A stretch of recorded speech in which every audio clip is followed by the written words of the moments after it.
Hey sis, hey family. Welcome to my very first episode of What the Fibroid. Yeah, that's right. WTF, because when I found out, that's exactly how I felt. And it's time to talk about it. I want y'all to know this is a sacred, unfiltered space for black women who are ready to heal out loud because the silence around our wombs, our pain, and our power, it ends here. So pour up a cup because we're serving truth up in here. Okay? And I'm going to start with my story and my journey of dealing with womb health as an herbalist, finding out and how I went through my diagnosis and my tips and my traits, and just sharing my curiosity around this topic and understanding why we're not talking about it enough. 80% is not enough for this to be a pandemic, epidemic against our wombs. Yeah, we're going to talk about it right here, right now. Let's get into my story. So, I was diagnosed. So, let me even go back a little bit. So, before I was diagnosed with uterine fibroids, I have been operating as a herbalist for about 4 or 5 years, making my own products. I even had a tea specializing in women's health. So very familiar with womb care and, the sacred energy that and the powerful energy that we hold. But at the same time, you're living through life. I for the most part, vegan pescatarian diet. So, my guilty pleasures are carbs and pasta. Not ashamed, but something, that I'm working on, right? And, going through just different changes, dealing with stress, I knew from month to month, like, hey, you need to cut down on stress. Your cycle's a little bit longer this month. I have a little bit more cramps than normal. Or, oops, I forgot to drink womb tea. Yeah, I'm an herbalist. Yes, I drink tea every day, but sometimes I forget. That's just normal things, right? And so towards the end of the summer of 2022, I started to notice like this is getting kind of strange, right? But also, I was in a very high stress environment. I was in between struggling, staying a full time entrepreneur or going back into the workforce. And eventually I did. I went back to work after 3 years in 2023 of January. And then literally 45 days, enough for your girl to be qualified for health insurance. I get into a life-changing, life-altering car accident.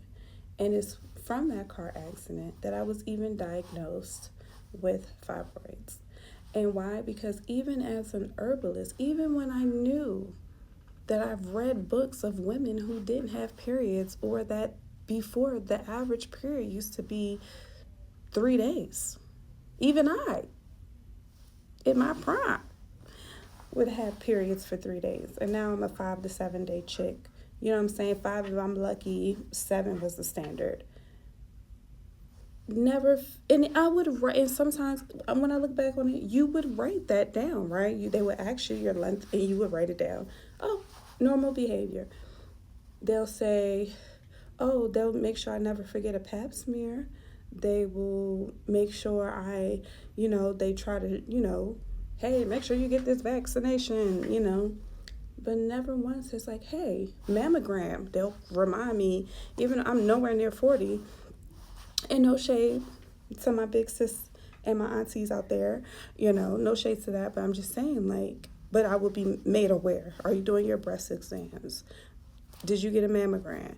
Make sure you do get a mammogram when it's your age and your time. But never once was there a checkbox or a screening for fibroids. We were meant to believe that these things are normal. Cramping is normal. Bloating is normal. Heavy bleeding is normal, right? All of these things that really alter our day-to-day experience. Like you second guess if it's that time of the month. Can you wear white? Can you go out? Do you have enough pads? Can you know what I'm saying? Are you going to be stressed? Can someone notice? How do you smell? You know what I'm saying? There's so many things that one lead up to it, you being there, and then afterwards for there not to be enough care in the medical system. And that was pretty much how I approached it. So now I'm left, holding a bag. Like, so what you gonna do? You got fibroids. Are you gonna cut it out? Are you going to change your diet? Are you going to do an ablation? Like, what are you going to do? Because now you have it. Now it's there. So now you're forced to be in a position where it's like, wow, can this really affect my fertility?